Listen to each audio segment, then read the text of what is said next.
नमस्कार प्रेक्षकांनो, तर आपण बघतोय घरोघरी मातीच्या चुलीचा आजचा इंटरेस्टिंग असा एपिसोड। तर एपिसोडच्या सुरुवातीलाच आपण बघतोय की इथे जानकी त्या रूममध्ये अडकली आहे। त्या रूममधून बाहेर पडण्यासाठी तिचे जे काही प्रयत्न चालू आहेत, म्हणजे ती वरती चढून बघते काय मिळतंय काय, आणि मग नंतर शेवटी इथे बसलेली आहे कंटाळून। तर इकडे ऐश्वर्याने वाळू घेतलेली आहे आणि ती सुटलेली आहे धावत घरामध्ये जायला। जानकी येते नाही येते तिनं बघितलं नाही आहे, खरं तर तिनंच तिथे अडकवून ठेवलंय तिला। पण बघू आता पुढे काय होतंय, ते करते का घरच्यांना की ऐश्वर्यानेच हे केलंय ते। तर इकडे सारंगची आणि ओवीची मजा चालू आहे, मस्ती चालू आहे की आई पहिल्यांदा येणार असं ओवी म्हणते, आणि इकडे हे सारंग म्हणतो की नाही ऐश्वर्या येणार। तेवढ्या तिथे ऐश्वर्या येते आणि ओवी विचारते ऋषिकेशना की बाबा आई कुठे आहे। जाताना तर दोघीजणी एकदम गेल्या होत्या, आई अजून कशी नाही आली। पण ऋषिकेश म्हणेल की येईल आई, काळजी करू नको। आणि ते सुमित्राईंना सुद्धा आता क्षणभरासाठी काळजी वाटते। पण आता इकडे आजी लगेच म्हणते ऐश्वर्याला की आता तू वाळू आणलीस ना, चल लवकरात लवकर शंकराची पिंडी तयार करायला घे। आणि जानकी अजून आली नाही आहे म्हणून इथे सगळी बाकीची वाट बघतायत, पण लगेच तिकडनं वातावरण चेंज करून लगेच ऐश्वर्याला इथे पिंडी करायला सगळेजण बसवत आहेत। सारंग इकडे खाणाखुणा करून सांगत असतो आणि तेवढ्यात आई म्हणतात की नाही खाणाखुणा करून कोणी सांगायचं नाही। तर इथे आता जानकी शोधाशोध करते काही मिळते का, आणि तिचं लक्ष एकदम गेलं इकडे कुदळ सापडली आहे तिला। ती घेते आणि ती दारावर आधी मारून बघते। खरं दाराला मारून ती काही फुटत नाही आहे, कारण कडी निघत नाही, लोखंडाची असल्यामुळे खूप ताकद लागते तिला, आणि त्यामुळे ती इथे जोरजोरात मारायचा प्रयत्न करते। तर इकडे ऐश्वर्याला सारंग मदत करतोय। तेवढ्याच आई म्हणतात की नाही प्रथेप्रमाणे होऊ दे, कुणीही मदत करायची नाही, त्यांचं त्यांना करू देत असं म्हणून त्या सारंगला गप्प करतात। आणि नानासाहेब सुद्धा हो म्हणतात, पण आजी ते खुणेनं सांगत असतात ते ओवी बघते आपली, आणि ओवी म्हणते की नाही आजी तू चिटिंग करतेस हां। मग लगेच नानासाहेब सुद्धा सांगतात सासूबाई तुम्ही सुद्धा गप्प बसा, काही खुणेनं सांगू नका वगैरे असं इथे सांगतात। आणि मग लगेच इथे त्या पण गप्प बसतात, आणि इकडे सारंगला सुद्धा सगळे ओरडलेले असतात, त्यामुळे तो सुद्धा गप्प बसला। आणि ऐश्वर्याला आता एकटीलाच सगळं करायचं आहे, म्हणजे शंकराची पिंडी तयार करायची आहे, त्यामुळे ती आता प्रयत्न करते करायचा। आणि इकडे ऐश्वर्याच्या तोंडाला आधी 12 वाजलेले आहेत, या दोघांची कुणाची मदत नाही म्हणून सांगितल्यावर, पण ठीक आहे ती प्रयत्न करते। बघूया आता पुढे काय होतंय ते, त्याच्यासाठी तुम्ही चॅनलला सबस्क्राईब करून ठेवा बरं का। तर इथे बघा प्रेक्षकांना, आता ऐश्वर्या इथे करते पिंडी तयार, पण आता ऋषिकेशला मात्र काळजी वाटायला लागली आहे की जानकी अजून कशी आली नाही, त्याचं लक्ष सारखं दाराकडे जाते। इकडे जानकीचा मात्र जीव अर्धा झालाय, तिच्या अंगात ताकद नसल्यासारखी झाले। साहजिक आहे, उपास असल्यामुळे तिची ताकद पोचत नाही, आणि शेवटी दारावर किती वेळ मारणार। पण तेवढ्या तिथे ना पुठ्ठा दिसतो तिला एक असा, आणि ते असं मारून बघते तर भोग पडतं, आणि भोग पडून बघितल्यानंतर ती असं डोळा घालून बघते की नक्की बाहेरचं दिसते ना, आणि मग त्याच्यानंतर जरा आणि ताकद लावते ती त्याच्यावर, आणि त्या कुदळीनं तो जो काही पुठ्ठा आहे किंवा जो काही पातळ कापडसारखं लावलेलं आहे ते इथे फाडून काढते, आणि मग खुर्ची घेऊन ती तिथनं अशी वर उभी राहते आणि खाली डायरेक्ट उडी मारते इथे। आणि उडी मारल्यानंतर तिच्या हाताला थोडं खरचटतं आहे बरं का प्रेक्षकांनो इथे, पण ठीक आहे तिथनं बाहेर तरी पडते आता, आणि उडी मारलेली आहे तिनं, आणि खुर्ची घेते ती तिथे उडी मारण्यासाठी, बघते आधी अंतर केवढं आहे ते, खुर्चीवर उभी राहते, उडी मारते, इथे खाली लागलेलं असतं तरी पण ती उठते, त्या रेतीच्या ढिगाजवळ जाते, म्हणजे वाळूच्या ढिगाजवळ जाते तिथे, आणि आधी पहिल्यांदा तिथे गेल्यानंतर शंकराचे आभार मानते, देवाचे आभार मानते की या संकटातून बाहेर पडण्यासाठी तू मला मार्ग दाखवलास, त्याच्यासाठी आभार मानते ती। आणि इकडे ऐश्वर्याला काही केल्या ती शंकराची पिंडी करायला जमत नाही आहे, ती अशी जमवायचा प्रयत्न करते पण जमत नाही आहे, मनात पाप असताना कसं जमेल ना। तर इकडे तेवढ्यात शर्वरी वंश आलेले आहेत बरं का, आणि ती म्हणते की हे काय ऐश्वर्या तू आलीस पण रेती घेऊन, म्हणजे वाळू घेऊन तू आलीस पण, आणि जानकी वहिनी कुठे आहेत, दोघी तुम्ही एकदमच गेला होतात ना।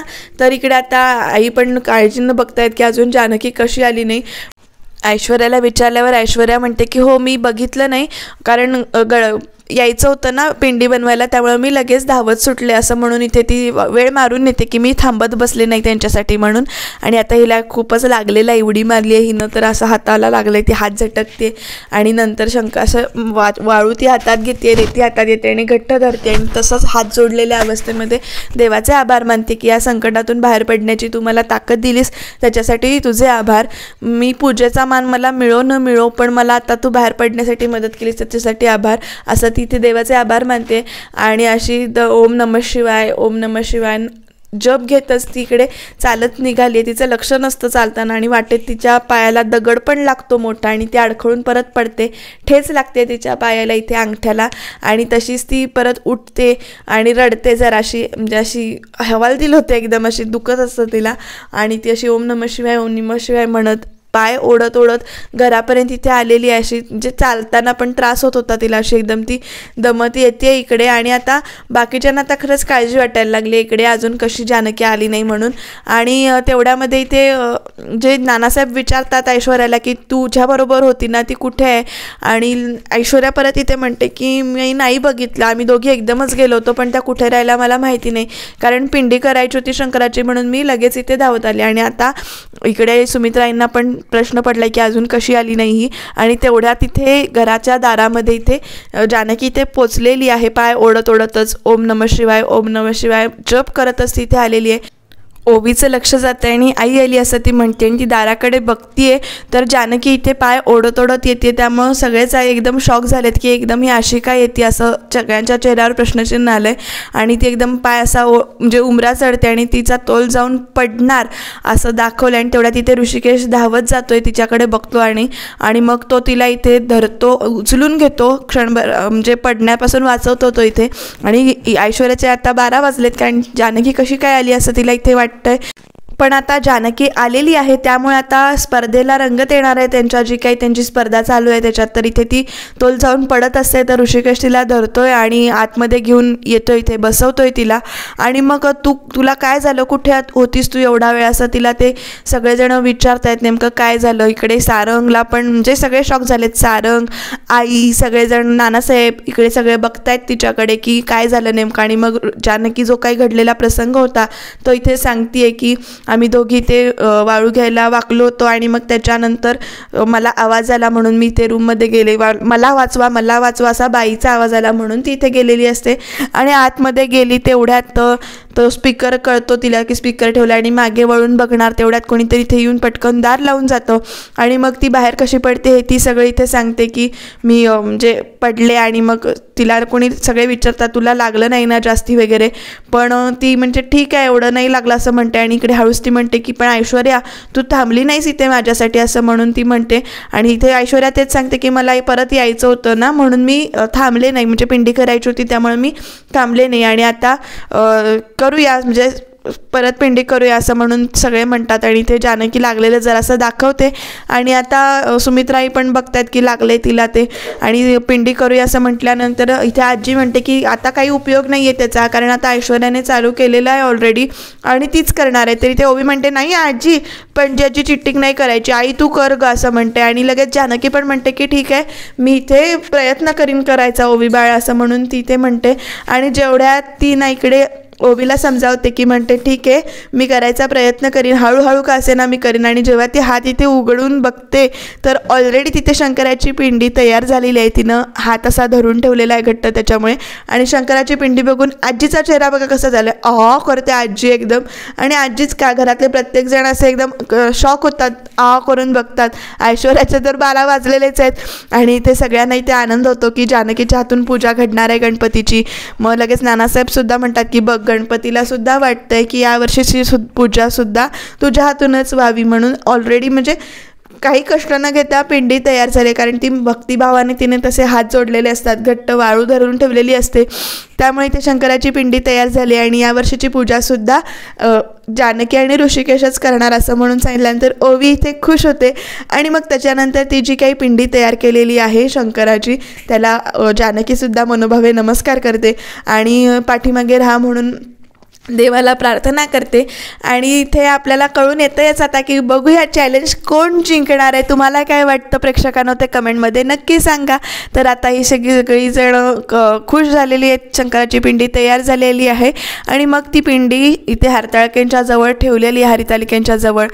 आधी जानकी त्यांची पूजा करते, हळदी कुंकू वाहते, फुलं वाहते. आणि मग नंतर इकडे शर्वरी वंश, परत जानकी, ऐश्वर्या, सुमित्राई सगळेजण इथे प्रार्थना करतात. आणि मग त्याच्यानंतर आजच्या जागरणाला खूप मजा येणार आहे असं म्हणतात, कारण आज हरताळकेचं जागरण करत असतात आणि अंताक्षरी खेळणार आहेत. ते अंताक्षरी नाही बरं का, भेंड्या खेळणार आहेत इथे. बघूया आता कशा भेंड्या खेळतात, काय काय मजा करतायत, गाणी कशी म्हणतायत ते. त्याच्यासाठी तुम्हाला सबस्क्राईब करून ठेवा बरं का. तर इथे आता सगळ्यांची पूजा करून झालेली आहे. शर्वरी म्हणते की यावेळेच्या भेंड्या खेळायला ना खूप मजा येणार आहे.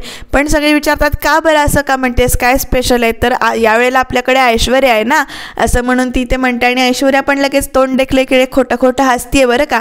तर आता बघूया भेंड्या खेळतायत की नवीनच काहीतरी कारस्थान होतं यांच्यामध्ये. तर आता इथे टीम पाडायचा विषय चालू आहे, कोण कुठल्या टीममध्ये जाणार यावरून चर्चा सुरू आहे. तर ओवी म्हणते की यावेळी टीम मी करणार. ऋषिकेश पण म्हणतो ठीक आहे, शर्वरीपेक्षा तू टीम चांगल्या करशील असं म्हणून इथे शर्वरीची पण चेष्टा करतात सगळेजण. आणि अशा चेष्टा मस्करीचं वातावरण झालेलं आहे. तेवढ्यात ओवी म्हणते की आई बाबा माझ्या टीममध्ये. आणि लगेच आजी पण म्हणते हो कायम ते तुझ्याच टीममध्ये असतात. आणि आई बाबांना घेतल्यानंतर ती आता म्हणते की आता सारंग काका माझ्या टीममध्ये पाहिजे. आणि सारंगसुद्धा इथे उठून जात असतो त्यांच्या टीममध्ये. तेवढ्या तिथे ऐश्वर्याने त्याला धरलं आणि म्हणते की नाही हा ओवी, यावेळेला सारंग काका माझ्या टीममध्ये पाहिजे. त्यावरून इथे ओवीचा आणि ऐश्वर्याची तुतुमेमे दाखवले, छान वाटते मजेशीर जरा. मग लगेच असा हातात घालते आणि माझ्याच टीममध्ये पाहिजे कारण नवरा येतो माझा. तर असं म्हटल्यानंतर सगळे ओ करून चिडवतात सारंगला. आणि मग जानकी ओवीची समजूत काढते आणि म्हणते की हो बाळा तिचं बरोबर आहे, कारण नवऱ्याने बायकोची साथ दिली पाहिजे आणि नवरा बायकोंचीच एक टीम पाहिजे. तर आता ह्या दोघांची टीम झालेली आहे इथे. आणि सारंग ऐश्वर्याच्या टीममध्ये गेल्यानंतर इकडे आता आजी पण ऐश्वर्याच्या टीममध्ये गेली आहे. आणि आता आईसुद्धा म्हणतायत की मी पण जाणार ऐश्वर्याच्या टीममध्ये. आणि आता ही तर चिटिंग आहे, कारण आईला खूप गाणी येत असतात. तर आई म्हणते की नाही, म्हणजे माझी आई जिथे जाईल तिथेच मी जाणार असं म्हणून आजी जिथे जाते तिथे आई गेलेली आहे. आणि शर्वरी वंश गेल्या तर ओवीच्या टीममध्ये. तर अशा टीम पाडलेल्या आहेत बरं का. आणि मग भेंड्या असं म्हणून चालू करतात, अंताक्षरी नाही म्हणायचं बरं का, भेंड्या. आणि आता नानासाहेब उरलेत. आईनी घेतली आहे सारंगची टीम, ऐश्वर्याची टीम म्हटलं, नानासाहेब म्हणतात मी ओवीच्या टीममध्ये जातो. तर अशी टीम पडून झालेली आहे. आणि आता सा रे ग म प द नि सा असं म्हणून आता भेंड्यांना चालू झालेल्या आहेत. आणि पहिली सुरुवातच येते ओवीच्या टीमपासनं. आणि आता सावरनं म्हणजे सवरनं गाणं म्हणायचं आहे. आणि 2 सेकंदाचा पण वेळ जात नाही आणि टिक टिक 1 टिक टिक 2 चालू करतात. तेवढ्यात ओवी म्हणते ससा तो ससा दिसतो कसा, त्याने कासवाशी पैज लाविली. मल्ल आल्यानंतर इकडे गाणं म्हणतात सुमित्राई, लटपट लटपट तुझं चालणं ग मोठ्या नखराचं, बोलणं ग मंजुळ महिनेचं नारी ग. असं चालू आहे आता टीम गाणी म्हणायला. भेंड्या रंगत चालले आहेत. ओवी पण इथे मध्ये उठून डान्स करते. नानासाहेब सुद्धा आल्यानंतर देहातीची जोरी गाणं म्हणतात. अशी मजा मजा चालू आहे.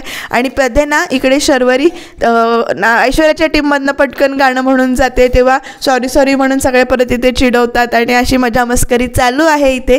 छान वाटते. रात्र जागवली जाते हरताळकेचं व्रत असल्यामुळे. तुम्ही असे कधी भेंड्या खेळल्यात का एकत्र फॅमिली बसून, ते कमेंटमध्ये नक्की सांगा. तर एवढ्या तिथे जानकी म्हणते की कुणाला भूक लागली असली तर मसाला दूध केलेलं आहे, कुणाला हवंय ते सांगा असं म्हणून इथे ती म्हणते. आणि मग मसाला दूध म्हटल्यावर इथे बाकीचे सगळेजण उठतात. पण तेवढ्यात आधी इथे जांभूळ पिकल्या झाडाखाली ढोल कुणाचा वाजची, हा हा हा ढोल वाजची ढोल वाजची असं गाणं ऋषिकेश म्हणतो. आणि ऐश्वर्या म्हणते की मी दूध घेऊन येते. तर आजी पण लगेच म्हणते की मी पण जाते तिच्या मदतीला. आणि दोघीजण इथे आतमध्ये गेलेत. आता नवीन कारस्थान बघूया काय घडतंय ते. तर आजी म्हणते की जरा चव बघायला दूध दे ना मला, कसं झालंय ते बघूया. तर आता इथे ऐश्वर्या म्हणते काय हे किती वेळ चालणार आहे अजून, मला तर झोप आली आहे. आणि लगेच आजी म्हणते अगं असं नसतं, जो रात्र जागवेल त्याचंच व्रत इथे फळतं असं म्हणून इथे सांगितलं जातं. आणि इकडे आता न आलंय तर न वर न कोणाचं कुठलं गाणं म्हणायचं असं म्हणून इकडे चेष्टा मस्करी चालू आहे. आणि लगेच सारं म्हणतो नाना सांगा कोणाचे. तर इकडे ओवी म्हणते ए सारंग काका ते नाना नाही आहे, पप्पा आहे बरं का. तर लगेच सारंग म्हणतो आम्ही आमच्या पप्पांना नाना म्हणतो. मग लगेच नाना सांगा कोणाचे, नाना आमच्या आईंचे असं म्हणून इथे चालू आहे. आणि इकडे ऐश्वर्याला आजी सांगते की मला दूध चव बघायला दे. तर आता इथे चव बघायला दूध दिल्यानंतर जरा जायफळ कमी आहे ते घाल. कुठलं फळ. तर लगेच आजी म्हणते अगं जायफळ ते तिथे बरणी आहे ती घे आणि किसून घाल. काय होतं जायफळाने ना छान, म्हणजे जायफळाचं प्रमाण जर जास्ती झालं तर खूप झोप येते. जरा जायफळ कमी प्रमाणातच टाकलेलं बरं असं म्हणते आणि जायफळ टाकायला होते. आणि इथे ऐश्वर्याला आता नवीन क्लू मिळाला आहे बरं का, कारण तिला तर झोप आली आणि समजा जानकीनं जायफळ जास्त घातलेलं दूध प्यायलं तर तिला लवकर झोप येणार, कारण जायफळाचा गुणधर्म असतो आणि आजीनं तो तिला इथे सांगितलेलं आहे बरं का. त्यामुळे इथे ऐश्वर्या काय करते, जानकीच्या ग्लासमध्ये ना भरपूर असं जायफळ घालते आणि म्हणते की आता हे दूध प्यायल्यानंतर जानकीला नक्की झोप येईल आणि मग तिचं व्रत इथे अपूर्ण राहील. आता आजीला मात्र आलंय टेन्शन, कारण आता बघू पुढे काय होतंय ते, कारण भरपूर अख्खं जवळजवळ अर्ध्याच्या वर जायफळ इथे ऐश्वर्याने किसून घातलेलं आहे. आता हे दूध जानकीला देणार आणि जानकी आता हे दूध पिणार असं ती इथे म्हणते.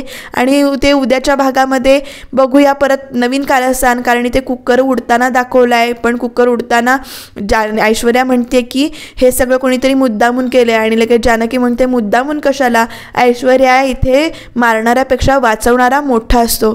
बघूया उद्याच्या भागात काय होतंय ते.